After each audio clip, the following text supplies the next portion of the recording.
Thank you, Delhi Food Walks, for this initiative and inviting me to talk about travel blogging and writing as a beginner. Now, usually when I tell people what I do for a living, because I've been into this profession for the last 13 years, the most common reaction which comes is like, "Wow, you travel for a living, you have a dream job," and I'm like, "Yeah, I do," and I cannot agree with them more. I do have a dream job. So what I do for a living is, like I tell you, I travel to different places, I write about them, and I make videos. I have a YouTube channel which goes by the name Pallavi Pasricha. So if you want, please subscribe to that. I have my Instagram page by the same name, and my website is going to be launched next month.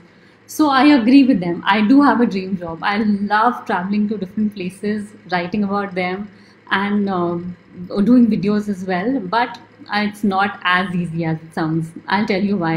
I was one of those people who was passionate enough to convert my passion into my profession, but I was into a full-time job when I quit that, and I decided to venture out on my own into freelancing.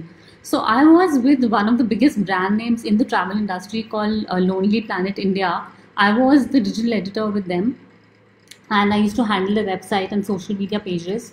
I was with them for 5 years. So the most common question which people ask is like, why would you leave a job like that? Because it did give me a lot of opportunities. I was at the peak of my career at that time. I used to travel to different places, but that also has a story behind it. So I'll have to rewind a little bit before we get into the main topic. So after my college, I was confused about what to do. I was very confused. So all of my friends were doing MBA, so I followed the herd. I went to that. I started doing MBA, but I didn't like that. So I quit that, and I did my post graduation in journalism because I was always interested in writing. Then I got my first break into journalism with the Times of India, where I joined in Delhi Times. And that was a crazy 2 year stint that I did with them. It was a 12-hour work day, 12 14 hours. There was a time to go to work. There was no time to come back. So I did that for 2 years. It gave me a lot of opportunities. I did a lot of features. I ended up doing a lot of stories, and but it started taking a toll on my health because at the end of the day. So I quit that, and I left that, and I joined a travel magazine called India Today Travel Plus, and that's where my entire stint with traveling began. I was always interested in traveling, even as a kid in school. My parents used to take us to for summer holidays and all. But my real professional stint with traveling began with India Today Travel Plus. So we would go out internationally within India for hotel reviews. The tourism boards would invite us, and that's how we got things done. I was with them for 4 years, and then I joined my last job with the Lonely Planet India. I joined them as the commissioning editor, where I edited travel guidebooks, and then I became the digital editor, where I left in 2018, and then I ventured out on my own. Now, about 3 years back, I went to Ladakh for a trip, and I ended up taking a lot of footage on my phone camera. I came back. I was still with Lonely Planet that time, and I made a lot of. I made a video which I then posted on social media on the Lonely Planet India's Facebook page, which actually did very, very well. So I was like enthused about it. I was very happy about it, and I was like, okay, let me take this venture, take this to the next level. And then I thought that let me now venture out on my own and start doing things on my own. Now, all of you I know would be interested, who's joined this live session is passionate about traveling. Else you would not be here on 5 p.m. Thank you, Delhi Food Walks, for inviting me here. And if you have any questions on travel writing or vlogging, I'll be more than happy to answer them. So if you also want to venture into travel writing, now I have a few tips and tricks for you. One of the most basic things is, of course, writing.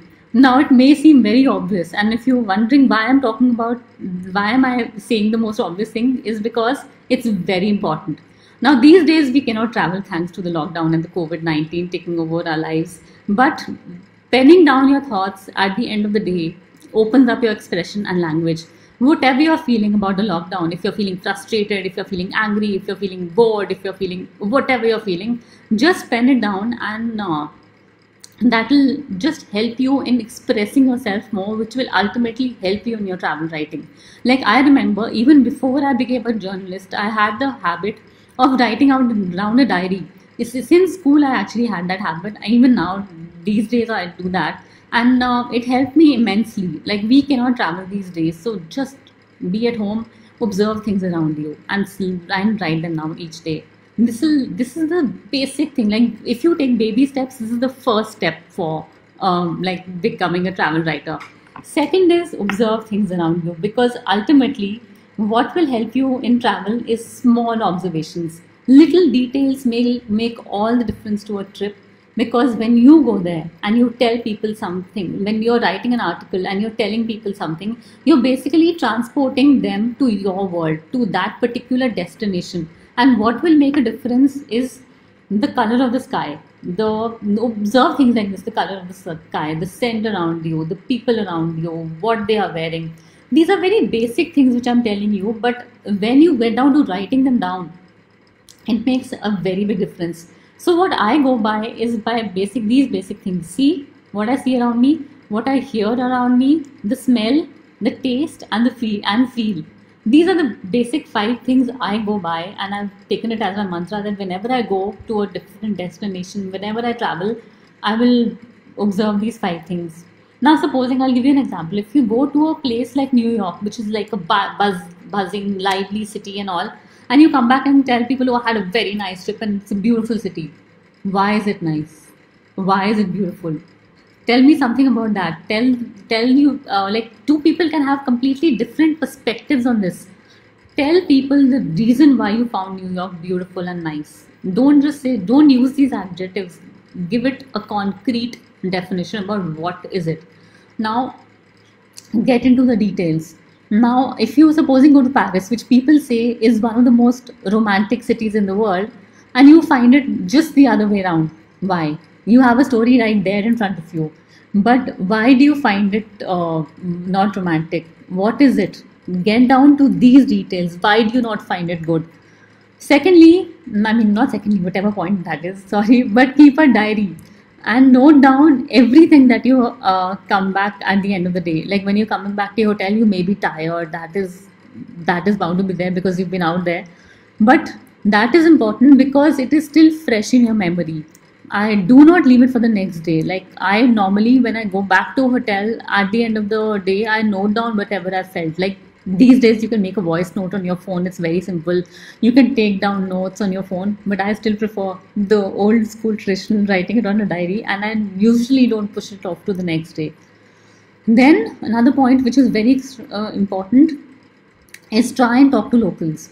These days, with the power of social media, we can reach out to so many people. Like, it's not even funny, and people are there out to help you. Now, recently, when I went to Punjab, not recently, it was a couple of years back, to do this authoring project with Lonely Planet. I remember I was in Patiala. I was sitting in a gurdwara, and I had posted a picture on Instagram. And someone who was following me said that, "Oh wow, you may like, this is such a lovely picture. You're in my city, and I would love to meet you." First, I was a little apprehensive that I don't know this person, and should I be meeting them or not. But then I was like, okay, fine, let me go with it. And those people turned out to be so nice and so warm and helpful. And today we are such good friends. And they took me to local joints. They took me to places which only locals would know of. No guidebook, no amount of Google research can even tell you that where to go, what to do. So get in touch with locals, not message them, just put it out there on social media that if someone is there, I'm traveling to such and such place whenever travel takes off again, and then they will be more than happy to take you around. These days, now there are a lot of avenues and platforms where you can write a blog. Blog is the most simplest and the basic one. There are a number of like websites like WordPress, Wix, Squarespace, which have very, very easy templates for you to create your own website. You can get your own domain name. It can be your own name or some fancy travel name if you would like that. But I prefer my own name. My website, which is going to be launched next month, is going by the name URL like pallavipasricha.com. All my social media pages are also by my name, but that's my personal preference. So do that, and it's the easiest way to start. But if you're not up for that, if you don't want to even start a blog or don't want to write lengthy articles, then the second way is Instagram. Instagram, if you're a good photographer, if you take even a basic picture with editing, it looks nice. You can write long captions because Instagram gives you that platform. So you match that image, convey it. If you're going on a holiday, just start by saying, okay, I'm going to start a series on this particular city or this particular place, and if you can write about it. Now we come to the most common question which I get when I talk about travel writing is, how do you start writing for a travel magazine or a travel portal and all? So editors for these magazines, because I come from that space, so I can tell you, editors for these magazines and digital spaces usually look for people who've already got a piece or two published. So build a portfolio by starting your own blog. Start writing for maybe a small magazine or a platform which may not be able to pay you for whatever you're writing at this particular moment, but your piece will get published and that will build up your portfolio.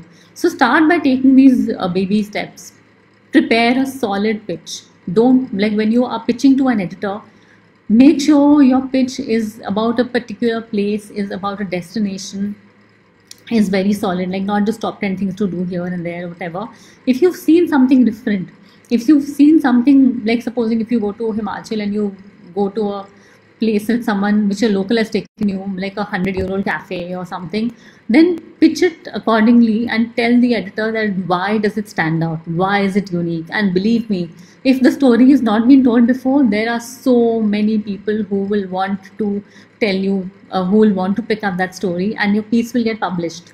So now we move on to our next topic, which is vlogging. 3 years back, I went to did a road trip in Ladakh. I was there from Srinagar to Leh and then the entire Ladakh region, and I was there with just my iPhone. And I ended up taking a lot of footage on my phone. I came back, edited it, and made a basic video on how the scenery changes from when you go from Srinagar to Leh and then finally to Nubra Valley and Pangong and all that. It's an extremely beautiful destination. Like when travel opens up, you should definitely try to do that. So I ended up taking a lot of footage and did this basic video, which I then posted on Lonely Planet India's social media page, and that did very well. So I thought, why not get into this in full time? So the basic thing of vlogging is, I'm telling you this, don't get shocked, is not owning a camera, because this right here is your own camera. Don't buy expensive equipment, don't get into a GoPro, don't get into anything expensive at the beginning, because you don't know if you want to do this full time. Vlogging is something which is not everyone's cup of tea. So try it with your phone camera. Right now, these days, we are very lucky that we have this device in our hand, which is a very, very good and handy device. Any good phone will have a 4K video, or even not, if it's not 4K, anything. Don't get into buying expensive equipment at first. First, experiment with it. And even if you're shooting from your phone, try that to be in front of the camera. Like maybe you can invest in a gimbal, or a selfie stick, which will just make you, which will help you to portray yourself in a better mode. Because facing the camera makes all the difference to a video. I remember the first time I faced a camera was when I was doing a video for Delhi, and I was very nervous. Actually, I was excited and nervous, but it takes time to get used to it.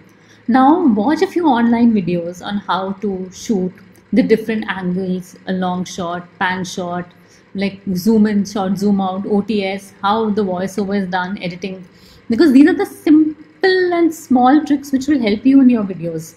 And in the beginning, even if you don't have a perspective or a story, you just want to shoot wherever you go, it's absolutely fine. Just take a lot of footage, come back and see. Come home, see the footage, see if you have a story to tell.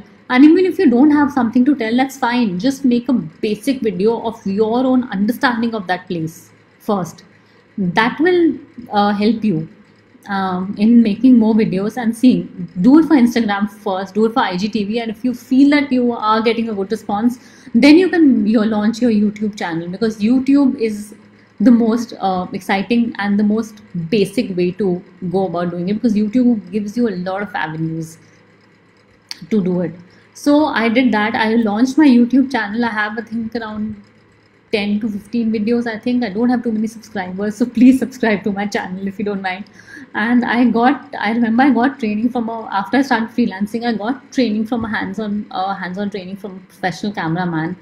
And just observing him, how he handles camera, which shots does he take, like from which perspective does he take it, that makes all the difference.